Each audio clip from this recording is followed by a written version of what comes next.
मोर्चाचं नियोजन आमचं गेले अनेक दिवसापासून चालू आहे. परवा म्हणजे सोमवारी शहरातले जे आमचे विभागाध्यक्ष आहेत त्यांची बैठक झाली, शाखाध्यक्षांपर्यंत बैठक झाली, त्यामध्ये सविस्तर मार्गदर्शन करण्यात आलं.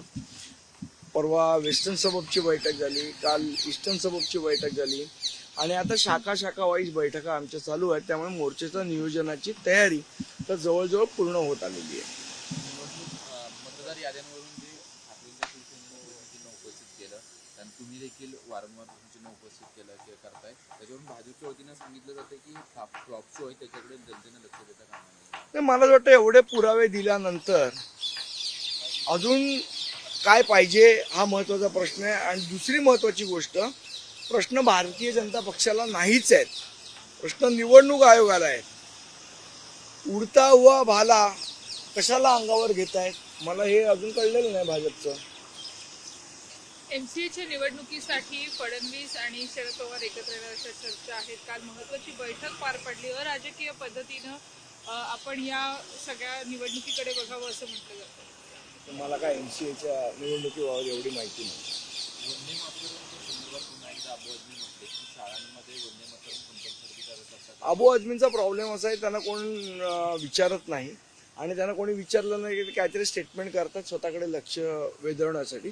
आपण त्यांच्याकडे लक्ष द्यावं असं मला वाटत नाही. संदीप, अनेक ठिकाणी खरं तर गुजरातच्या नागरिकांची नावं मतदार यादीमध्ये मिळून आलेली आहे. कांदिवलीमध्ये देखील आपल्या काही कार्यकर्त्यांनी जाऊन यादी चेक केली. त्या ठिकाणी कच्छचे जे मतदार आहेत त्यांची नावं यादीमध्ये मिळून आली. मला असं वाटतं हा घोळ सगळीकडेच आहे.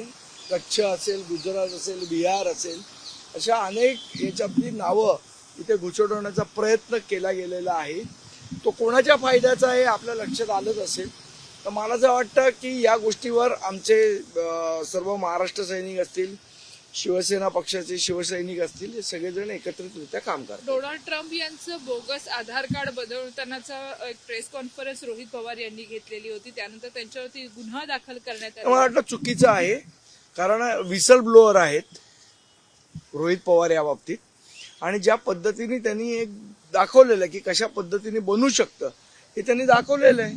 त्याच्यामध्ये गुन्हा दाखल होण्याची काही गरज नव्हती. 1 तारखेच्या मोर्चामध्ये अनेक लोकांना काही संभ्रम निर्माण करतात असं भाजपचे प्रवक्ते म्हणतात. म्हणजे एक घर तर 2 भाऊ एकत्र येतात, पण एक भाऊ म्हणतोय की मरीन ड्राईव्हवर मोर्चा काढला पाहिजे, दुसरा म्हणतात नाही ते सोडा, ते झालंय स्वतः काहीतरी. पण कुठे आता असं भाजपला वाटतं बोलायला की काही येईल. मुद्दाम या मोर्चामध्ये खो घालण्याचा प्रयत्न आणि अशा प्रकारे विषय डायव्हर्ट करण्याचा प्रयत्न या निमित्तानं केला जातो. कसला विषय?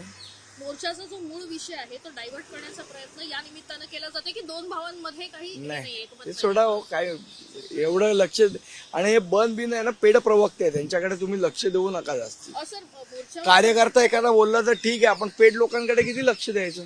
सर, पावसाचं सावट मोर्चावर आहे. तुम्हाला वाटतं की तितक्या पाऊस असो काही असो त्यांनी काही मोर्चावर परिणाम होणार नाही. गुणरत्न सदावर्ते धन्यवाद.